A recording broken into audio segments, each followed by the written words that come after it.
De la mañana con 41 minutos. Mencionábamos hace tan solo unos minutos la decisión del Tribunal Constitucional de acoger a trámite, de admitir este recurso que intenta impedir la mutualización en la ley corta de ISAPRES. Para profundizar en este tema, estamos en contacto a esta hora de la mañana con el senador del Partido Socialista y presidente de la Comisión de Salud, el senador Juan Luis Castro, a quien le damos la bienvenida. Senador, ¿cómo le va? Muy buenos días, gracias por estar con nosotros. Encantado, pues, gusto saludarles. Muy buenos días. Buenos días, senador. En primer lugar, ¿qué significa finalmente que esto se admita por parte del Tribunal Constitucional y cuáles son las expectativas que ustedes tienen respecto de lo que pueda ocurrir más adelante?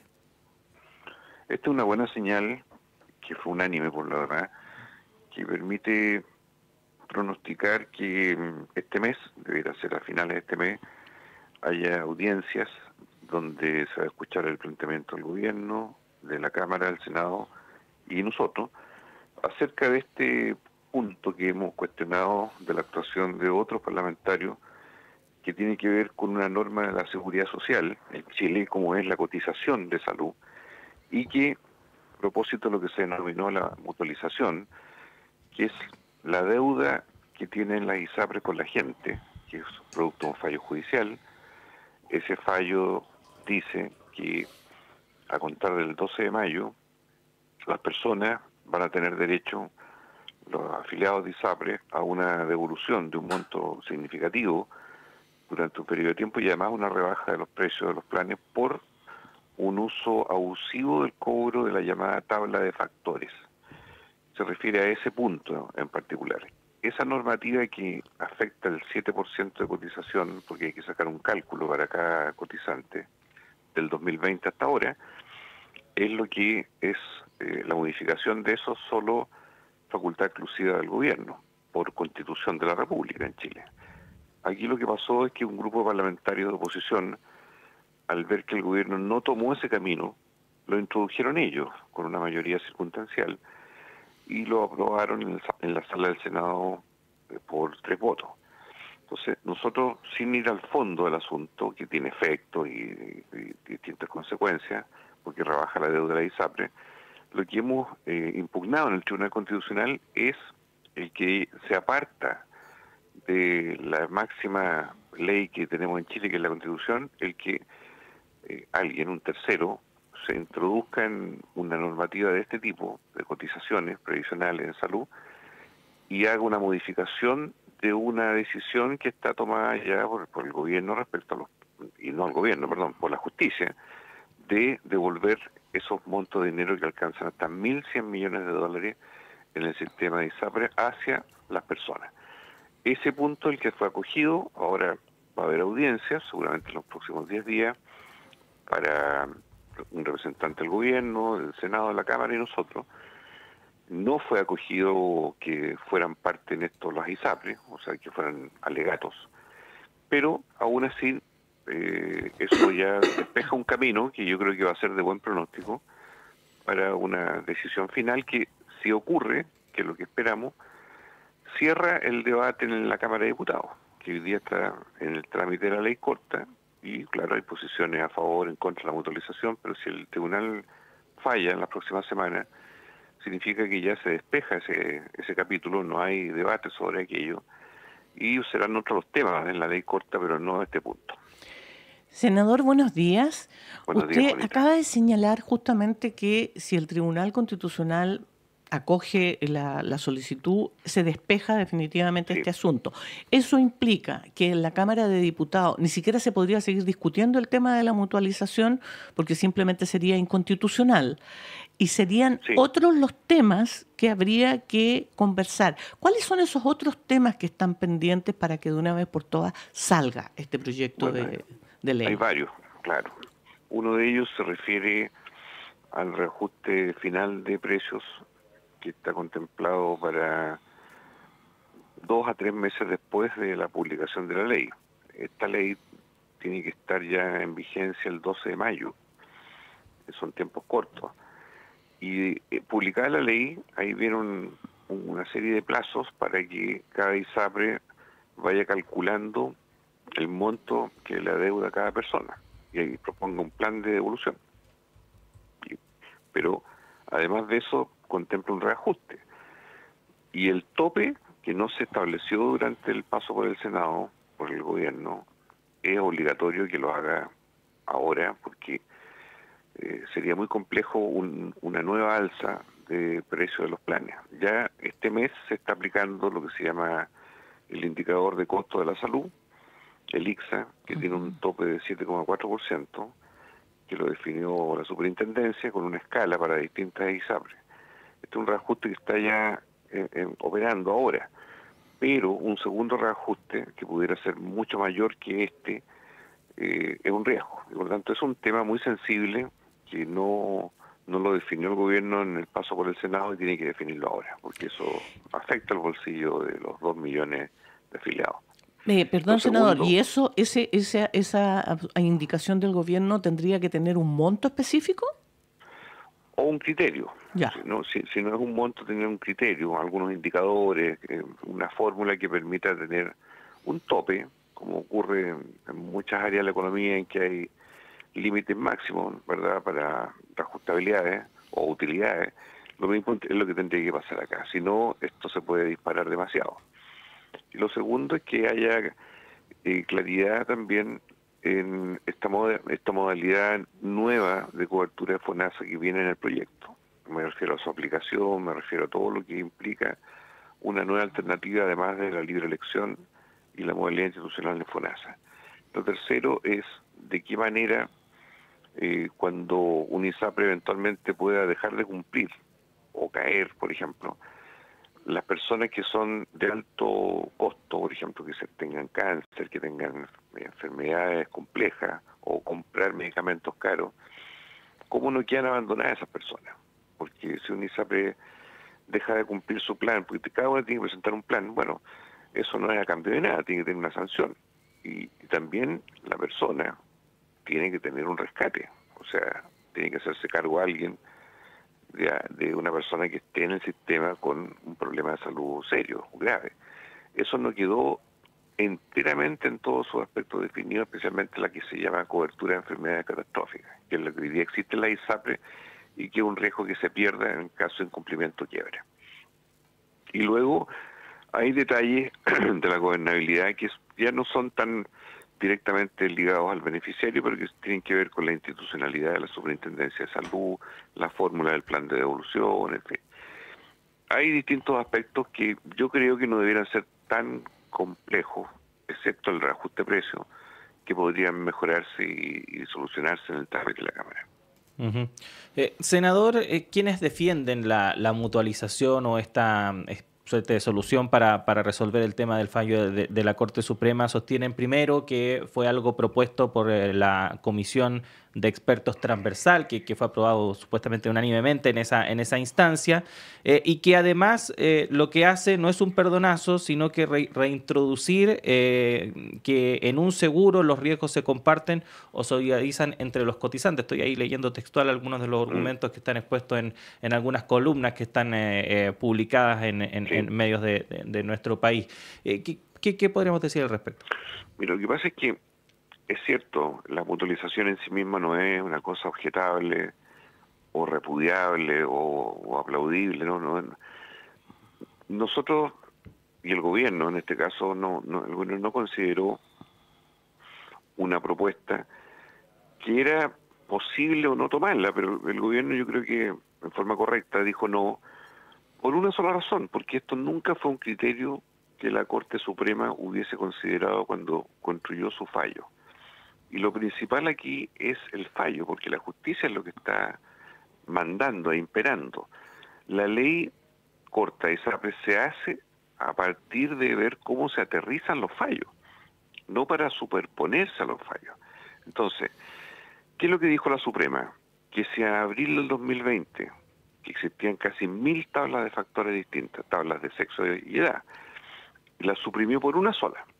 Y esa única tabla la retrotrae a abril 2020 y fija cómo esa tabla deja o por debajo o por arriba los precios de las personas a partir de una tabla distinta de factores. 700.000 cotizantes, jefes de hogar, quedaron con precios por debajo. Otra cantidad menor quedó igual y otra cantidad un poquito mayor, pero no tanto como la de los que rebajan, quedó por sobre, o sea, que se le debieran haber aumentado los precios. La Suprema dijo, los que quedaron por abajo, se les devuelve, se les rebaja el precio. Los que quedaron igual quedarán, y los que quedan producto de la aplicación de esta tabla por arriba, tienen que tener un precio más alto, no se les va a reajustar. Ese es el fallo. Aquí hay muchas consideraciones, en fin, pero ahí la mutualización se cayó en el fallo, no fue nunca considerado en el fallo. Entonces la pregunta es por qué la iba a considerar el legislador, porque ya el poder máximo que estableció un veredicto dijo, mire, nosotros no vamos a hacer que haya un grupo de gente más grande, más chico, que le suban los precios. Solo vamos a aceptar las rebajas de precios. Eso rompe el principio de la llamada mutualización en la Corte Suprema. Uno puede estar de acuerdo o no, pero ese es el fallo. Por lo tanto, no había razón ni para que el gobierno ni para que el Parlamento repusiera una disposición que fue desestimada por la Corte Suprema. Esa es la argumentación que yo comparto y que la dio el gobierno y también la hemos dado nosotros, además del hecho de que solo es prerrogativa de los gobiernos o del Poder Ejecutivo tomar un tema de cotización o acumulación de cotización previsional en las leyes chilenas. Así lo establece la Constitución y por eso fuimos al Tribunal Constitucional y por eso esperamos que nuestra impugnación prospere. Senador, a la espera de que esta impugnación prospere, yo no sé si hay plazos que tiene el Tribunal Constitucional para tomar... 10 días. 10 días, entonces... Para la audiencia. O sea, y después vienen los alegatos, me imagino. No, en este caso no. La audiencia va a ser una presentación a nombre de alguien del Ejecutivo, a nombre del Senado, la Cámara y nosotros. Y luego fallará. Perfecto. O sea, y una vez que este mes va a estarse resuelto esto. Ya, porque queda poco tiempo para que efectivamente se solucione. Quiero llevarlo a un tema relacionado, pero que también importa mucho porque son la mayor parte de los chilenos. Hemos estado enfrascados en esta discusión que afecta a un porcentaje menor. Dentro de este proyecto de ley también está una fórmula nueva dentro de FONASA para quienes pudieran verse afectados por la situación de las ISAPRE. Pero ¿qué pasa con el resto de los afiliados a FONASA? ¿Cuándo se va a abordar el tema completo de la salud y cuándo se va a reformular FONASA para todos los que estamos ahí durante muchos años y que somos la mayoría de los chilenos? Bueno, se trata justamente de que la reforma de la salud, que es un tema de gran envergadura y que el gobierno actual lo prometió, pero se ha postergado, estamos ya en el tercer año de gobierno, fue gran parte de la discusión que tuvimos. Insistimos y presionamos mucho y se logró que durante este año ya empiecen las reformas al sistema de salud, incluido FONASA. Eso quedó establecido en el artículo transitorio.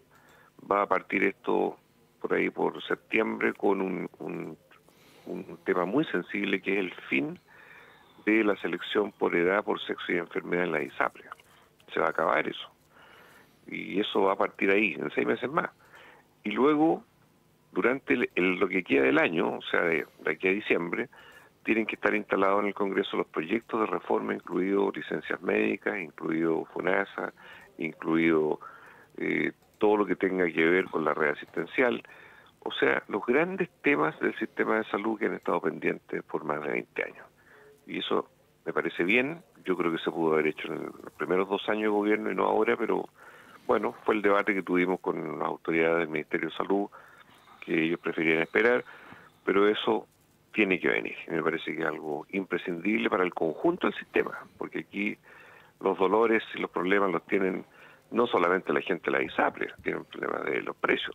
Aquí el mundo de FONASA, que es el 85% de la población, estamos hablando de 16 millones de chilenos que están en FONASA, tienen grandes problemas con las listas de espera, grandes problemas con su cobertura, grandes dificultades. Yo no digo ni menosprecio el beneficio del año 2022, que fue el copago cero, que es no tener que pagar los grupos C y D, ¿verdad?, un porcentaje de la cotización cada vez que iban a una atención, a un CEFAM, a un hospital, tenían que pagar una parte. se acabó eso y es una buena noticia, pero la gran dificultad en FONASA es el acceso oportuno y cobertura razonable cuando se trata de un bono, ¿verdad?, para ir a atenderse por un médico particular, una hospitalización, en fin. Hay mucho que decir en FONASA y en FONASA está la mayoría. Por eso creo que es un tema muy sensible. Sí, y a propósito de eso, senador, y continuando un poco con esa línea, porque, por ejemplo, también a propósito de la conmemoración de los 2 años de gobierno del presidente Boric, uno de los temas que objetó la oposición es precisamente el estado de la salud pública. Se recordó nuevamente el tema de las listas de espera, en fin. Hay temas que tienen que ver con lo normativo, pero hay otros que también son estructurales, la necesidad de, por ejemplo, mayor cantidad de recintos o establecimientos sanitarios, hospitales, CEFAM, etcétera, etcétera. Se ha ido avanzando en ese sentido, pero da la sensación de que siempre se requiere un poco más. ¿Cuál es la evaluación que usted hace también al respecto? No, yo creo que hay una gran deuda en materia de salud en Chile, porque es una de las áreas donde más se nota la desigualdad. O sea, yo creo que la diferencia entre el que tiene dinero y no tiene es enorme. Uno ve todos los días tantos casos de, por ejemplo, personas o niños que necesitan un medicamento de alto costo y que no está considerado en la ley Ricardo Soto. Y hay campañas, bingo, beneficios de toda especie. ¿Cuánta gente que está esperando por año una hora para una operación? En Chile son más de 300.000. ¿Cuánta gente que está esperando ser visto alguna vez por un especialista? Son casi 2 millones de personas. O sea, le quiero decir de que esta es una temática de alto impacto, porque además tiene tiempo y momentos de intervención. A diferencia de otros escenarios, de otros rubros, aquí está en juego la vida. Una persona, si no llega a tiempo, se va a agravar, y si pasa más tiempo, hasta se puede morir de una enfermedad, como ocurre. O sea, este es un área social demasiado sensible para la percepción ciudadana, porque es así la salud. Es un momento en el cual se puede intervenir y si no, una enfermedad se va complicando, enredando, agravando, hasta llegar al deceso. Todas estas cosas suceden. Entonces, de ahí que yo creo que hay una deuda de larga data con la población chilena de poder mejorar las condiciones de acceso al sistema de salud, sobre todo en las regiones, donde hay muchos menos profesionales y especialistas, sobre todo en los hospitales, y claro, los CEFAM, que son la puerta de entrada, ayudan a resolver una parte, tal vez las enfermedades más frecuentes, ambulatorias, pero las enfermedades más caras, más costosas, más graves, se están resolviendo en los hospitales, y en los hospitales todos sabemos que no se da abasto suficientemente para la cobertura que tienen. O sea, creo que esto es de la máxima importancia que se ha abordado por el gobierno con urgencia. Senador Juan Luis Castro, presidente de la Comisión de Salud del Senado, muchísimas gracias, doctor, por haber estado con nosotros esta mañana. Un agrado saludarle a usted. Hasta pronto. Que esté muy bien. Gracias, senador. Ahí estaba entonces conversando el senador Juan Luis Castro con nosotros respecto de esta decisión del TC de admitir entonces este requerimiento para objetar la mutualización, que fue un aspecto que se aprobó en el Senado, una indicación impulsada por la derecha y que de hecho actualmente se está discutiendo en la Cámara de Diputadas y Diputados a la espera de lo que pueda resolver finalmente el TC. 8 de la mañana en punto, tenemos que hacer una pausa en esta primera edición de Radio Análisis, pero siga justo a nosotros. En breve llega Patricio López para continuar con el programa. Y Juanita, nosotros ya nos reencontramos mañana jueves. Hasta mañana, que tengan un muy buen día.